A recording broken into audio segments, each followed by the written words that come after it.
Select the major product of the following reaction.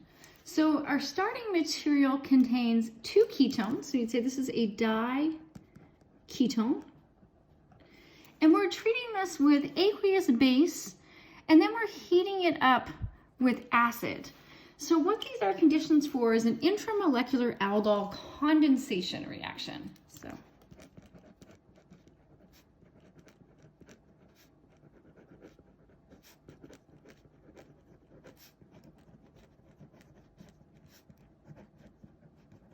So when we have these intramolecular condensation reactions, we're forming a ring. But don't let that throw you off. It's still the same aldol condensation that you've seen in previous examples. What we want to do here, though, is to decide where we're reacting. So if you're doing an aldol reaction, you're taking the alpha carbon of one of your ketones or aldehydes, converting it to the enolate, and that's attacking the carbonyl of your other component. So we're going to be on one side of this ketone. This is symmetrical, so we'll look on this side. On one side of this ketone, we're going to be forming the enolate, and then that enolate will attack the other carbonyl. So we know that when we're doing intramolecular reactions that it's favored to form 5 or 6 membered rings. This is what we can form readily. So we want to count from alpha carbon to carbonyl carbon to decide where we are forming our enolate. So if this alpha carbon forms the enolate and attacks this carbonyl, then your ring would include all of the atoms in between. So we're going to count 1, 2, 3, 4, 5, 6, 7.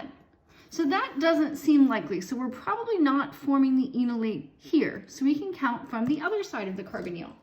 If we formed the enolate here, then we would form the enolate here to attack the carbonyl. So our ring would include all those atoms, which is 1, 2, 3, 4, 5. So that does seem more likely. So let's go ahead and redraw this diketone.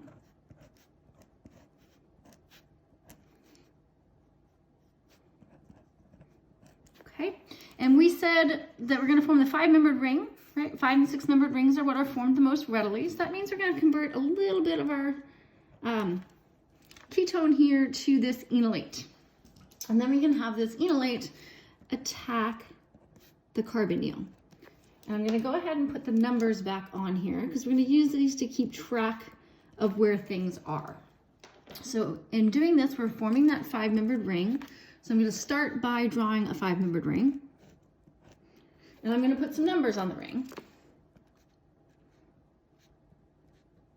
And putting these numbers on allows me to kind of keep track of things. So I know that off of carbon 1, I've got this methyl ketone as a substituent on the ring, so sticking off the side of the ring. So we have that methyl ketone. And other than that, we don't have any other substituents on carbon 1. We have nothing 2, 3, 4.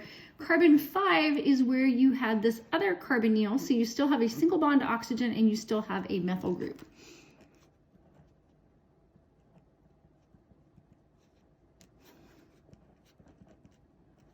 Okay, so we formed the ring. We're going to protonate this to get the aldol addition product. So if you've got some water hanging around, which you should in this aqueous solution, we can protonate and get to the aldol addition product.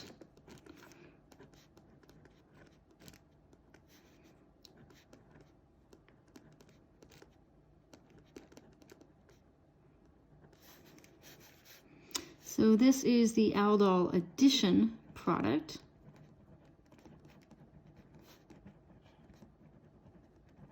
And then in your aldol condensation, you're going to form the ketone here. So you're going to lose a hydrogen, you're going to have protonated this oxygen so that this new bond ends up being where you have a double bond. So let me go ahead and keep on numbering these so we can keep track.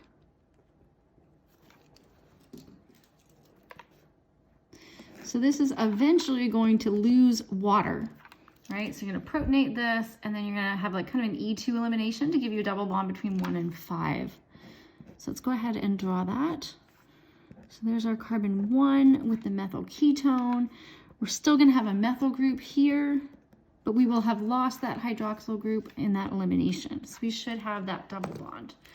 So let's go ahead and number these again. So we're looking for a cyclopentene, right? And hopefully we can find these carbon atoms. So 1 is where this methyl ketone was.